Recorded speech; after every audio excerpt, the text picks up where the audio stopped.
يا جماعة عاملين إيه؟ وحشتوني كتير.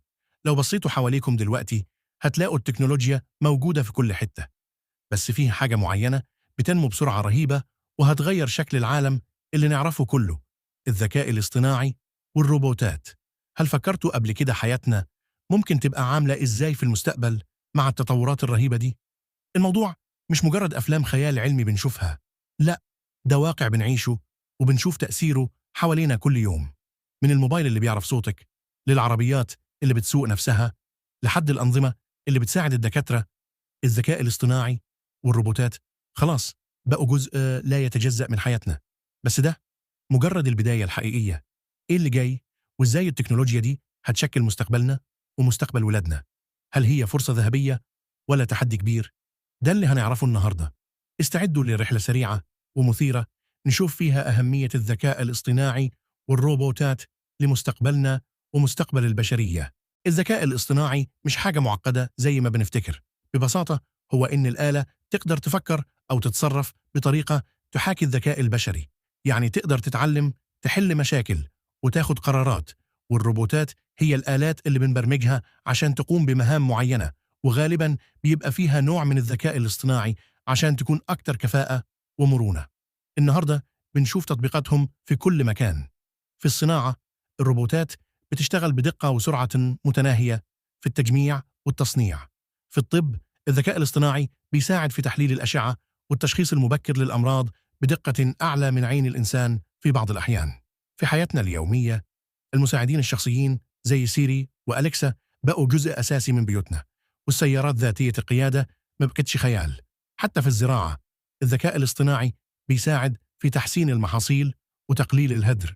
كل دي أمثلة بسيطة بتورينا قد إيه التكنولوجيا دي قادرة تغير حياتنا للأحسن دلوقتي. بس المستقبل بقى شكله إيه؟ هنا الذكاء الاصطناعي والروبوتات هياخدونا لمستوى تاني خالص. تخيلوا معايا مدن ذكية بالكامل بتدير نفسها بنفسها، من المرور لاستهلاك الطاقة. روبوتات متقدمة جدا تقدر تقوم بعمليات جراحية دقيقة ومعقدة أكثر من أي إنسان.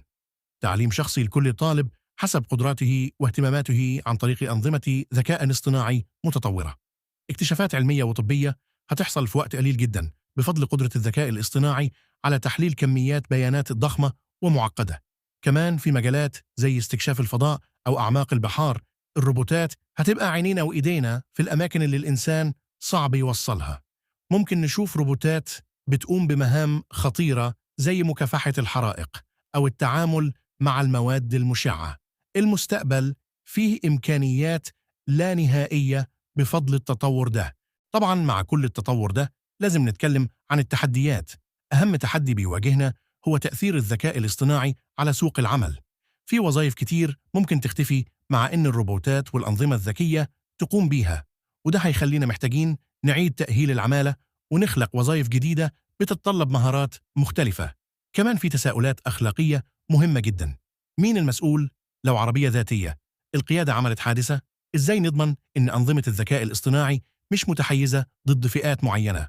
خصوصية بياناتنا إزاي نحافظ عليها؟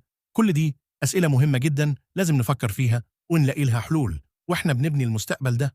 التكنولوجيا دي سلاح ذو حدين، استخدامها الصح هو اللي هيحدد شكل المستقبل. في النهاية، الذكاء الاصطناعي والروبوتات مش مجرد أدوات، دول قوة بتحرك العالم وبتعيد تشكيل مستقبلنا. أهميتهم مش بس في الكفاءة والسرعة اللي بيقدموها، لكن في الإمكانيات الجديدة اللي بيفتحوها للبشرية. المستقبل ممكن يكون مليان فرص لو استخدمنا التكنولوجيا دي بحكمة ومسؤولية. عشان كده مهم جدا إننا نفهم التكنولوجيا دي كويس ونكون مستعدين للتغييرات اللي جاية. المستقبل ده بتاعنا كلنا ولازم نكون جزء من صنعه. لو الفيديو ده عجبكم وحسيتوا إنكم استفدتوا منه وفهمتوا أكتر عن أهمية الذكاء الاصطناعي والروبوتات، ما تنسوش تعملوا لايك وشير عشان نوصل المعلومة دي لأكبر عدد من الناس.